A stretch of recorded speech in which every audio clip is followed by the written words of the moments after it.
আসসালামু আলাইকুম। কেমন আছেন সবাই? আশা করি ভালো আছেন। আমি আল্লাহর রহমতে ভালো আছি। তো আজকে একটা রান্না নিয়ে আসছি মনি কিচেন অ্যান্ড ব্লগে। রান্নাটা হলো পেঁপে দিয়া মুরগির মাংস। তো পেঁপে দিয়া আপনারা কেউ খান কিনা আমি জানি না, তো আমার খুব ভালো লাগে, আমি আপনাদের সাথে শেয়ার করি, থাকেন আমার সাথে। প্রথমে আমি দিলাম অল্প একটু তেল। আমি এই তেলটা দিয়ে গরম মশলাটা আর পেঁয়াজটা ভেজে নিব।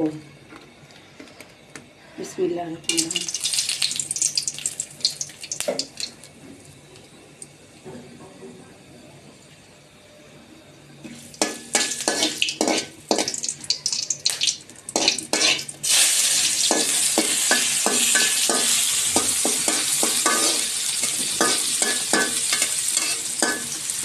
এখানে আমি দারচিনি, এলাচ, তেজপাতা আর পেঁয়াজ, আমি এই 3-4টা মশলা একসাথে একটু হালকা ভেজে নিব, একটু ব্রাউন ব্রাউন করে। এটাই আমার রান্নার এটা আলাদা বৈশিষ্ট্য।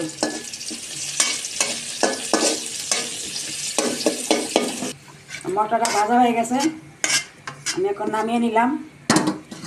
এটা আমার রান্না শেষে লাগবে।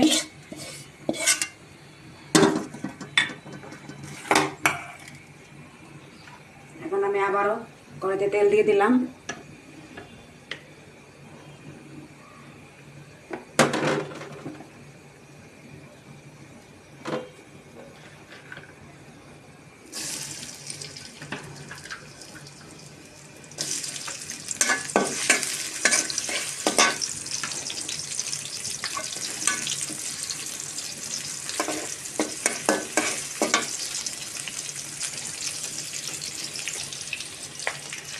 আমি এখন দিয়ে দিব একটু আদা বাটা, রসুন বাটা, জিরা বাটা একসাথে মিশিয়ে নিয়েছি আমি।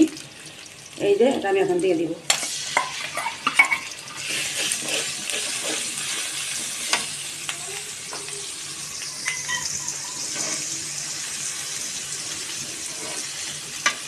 একটু সামান্য পানি দিয়ে দিলাম এর জন্য।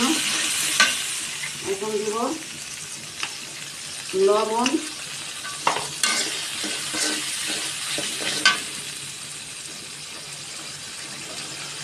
হলুদ গুঁড়া, ধনিয়ার গুঁড়া, মরিচ গুঁড়া দিয়ে আমি মশলাটা একটু কষিয়ে নিব। হালকা কষাবো, বেশি কষাবো না। এখন দিব আমি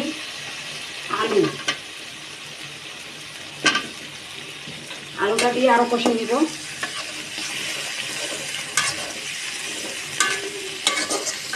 আবার আলু কষানো হয়ে গেছে, এখন আমি দিয়ে দেবো মাংসটা। যেহেতু এটা ব্রয়লার মুরগি, গলার মতো খুব নরম থাকে, যেমন মাংসটা আমি পরে দিলাম।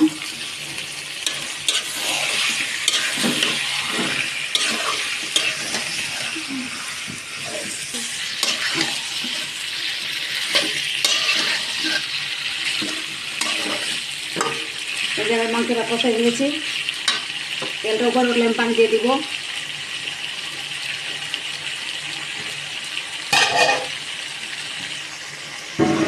এই যে আমার মাংসটা কষানো হয়ে গেছে, এই যে তেল উপরে উঠে গেছে। এই যে এখন আমি পানি দিয়ে দিব। বিসমিল্লাহ রহমানির রহিম।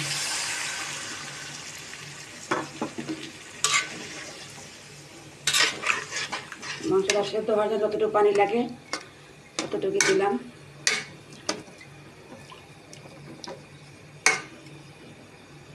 আর দিব, আমি ডায়াবেটিসের রোগী, তো আমি আলু খাই না, এই জন্য আমি কয়েকটা মাংস পেঁপে দিয়ে দিলাম। পেঁপেটাই আমি খাবো, আর আলুগুলো আমার নাতিরা খাবে।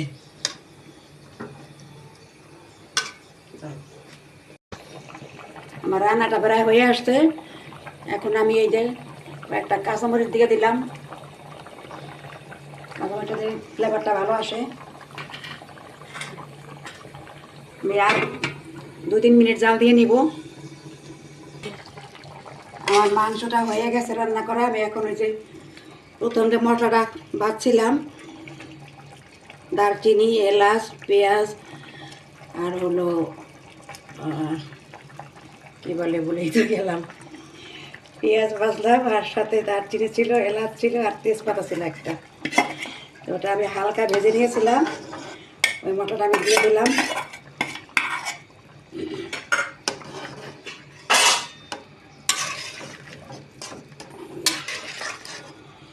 এই যে আমার রান্নাটা হয়ে গেছে। আচ্ছা খাবার ডালি